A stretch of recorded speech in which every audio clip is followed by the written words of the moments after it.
Imagine a world where you can control one element: water, earth, air, or fire. This is how it is in the TV series Avatar: The Last Airbender.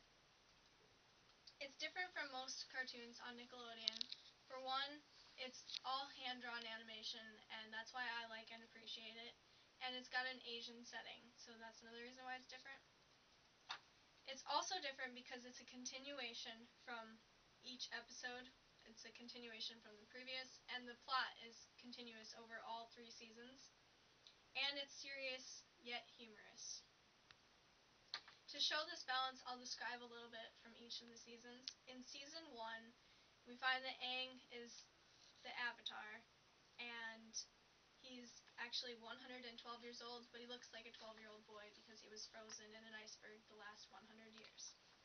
He's found by Katara and Sokka at the South Pole, and Katara and Sokka are brother and sister. Katara's a waterbender. She's the last one of their tribe. The Fire Nation had taken each of them away a long time ago, and she's the last one left.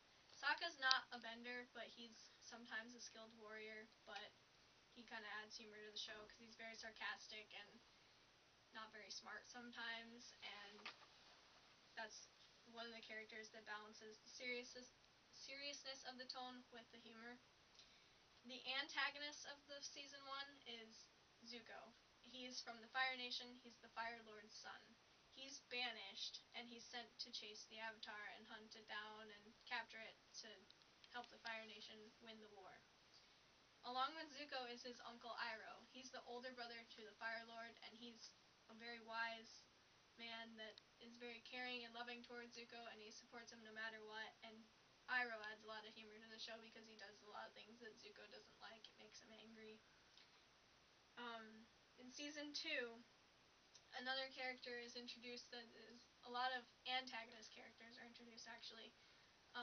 The first one is Azula. She's Zuko's sister.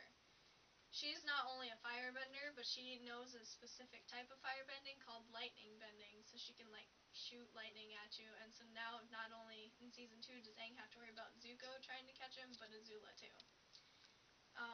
Joining Azula is her friends Mai and Ty Lee. Mai and Ty Lee, neither of them are benders. They use different powers of their own. Mai uses a weapon called stilettos. It's sharp darts and blades that she can throw at you and pin you to surfaces. And Ty Lee uses a lot of quick jabs and kicks that can paralyze you or take your bending away temporarily. The protagonist character introduced in Season 2 is Toph. She becomes Aang's earthbending teacher, and she's about 12 years old too. One thing special about Toph is she's a blind earthbender, so she sees using the vibrations in the ground with her feet. And she adds a lot of humor to the show also because she's really witty, and a lot of times they forget she's even blind, and she has to remind them, and sometimes she even forgets herself, and they have to remind her. And in Season 3, not many new characters are introduced because it's the final season of the series, and so not many are introduced, but with Season 1, it's winter. With Season 2, it's spring, and Aang must master waterbending in Season 1 and earthbending in Season 2, so in Season 3, he has to master fire. The problem is he doesn't have a firebending teacher, and it's really hard for him to find one because there's no firebenders out there to teach him that are on his side. And so, to find out how he does this and defeats the Fire Lord, you'll have to watch the show. Some words you might not understand quite clearly is bending, for one. It's usually water bending or earth bending or fire bending or air bending. The creators used forms of martial arts to draw the moves of these characters, and it's used for weapon scenes as well as bending, and oftentimes a special character will use a more specific form of that bending. The first type of bending I'll discuss is firebending. They use Northern Shaolin Kung Fu. It uses powerful kicks and punches and low stances against their opponents. Azula uses a more specific form. It's called the Cha Ching, and it's a really basic root form of the bending, or the Kung Fu.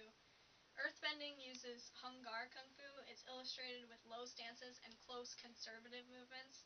Toph has her own specific form. It's called Praying Mantis. Waterbending uses Tai Chi, so they use really like slow and fluid movements, and they look really gentle, but they're very powerful. And airbending uses Bagua Kung Fu. It's characterized by circular movements and generally avoiding offensive attacks, which kind of goes with the Air Nomads characters because they were monks and they didn't like violence and whatnot. So they were mostly defensive fighting. The other term that you might not know is the Avatar. This person is the only one in the world at one time that can master all 4 elements at once, and they keep peace between all the nations and between the spirit world and humans. And their spirit is the spirit of the world, and they reincarnate into the next nation in the cycle, and it goes in like a cycle from water nation to earth, and then the fire nation and to air, and it just is a continuing cycle. And right now the Avatar is trying to get the world back into this harmonious state because it's thrown off because the fire nation decided they were going to go to war with the other ones. Not only does it have a great plot, but it has great animation.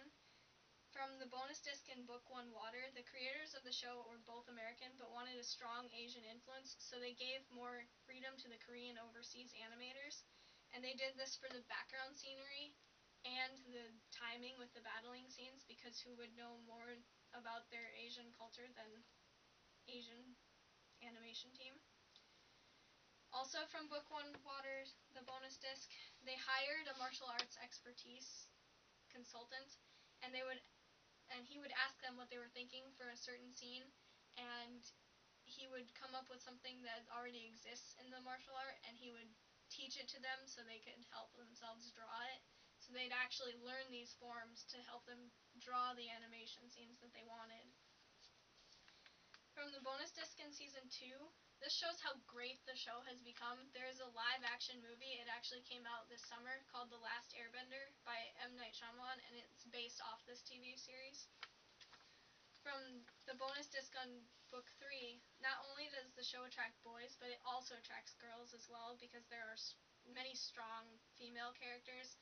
Azula, Toph, and Katara are all great examples of this. The show has so many complex characters and a complex plot, and it attracts people of all ages. I love it because of the animation, and the plot is serious, and it's also funny, and the animation is just amazing with what they did with it. It takes about 8 months to make an episode, and they put a lot of work into it, and it's just different than other cartoons of its time. It's more than the creators ever imagined it to be.